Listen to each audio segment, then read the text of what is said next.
نبئ عبادي أني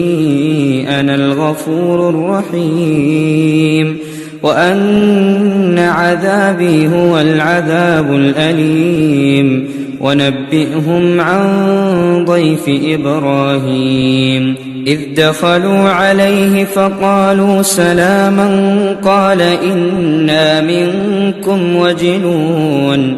قالوا لا توجل إنا نبشرك بغلام عليم قال أبشرتموني على أن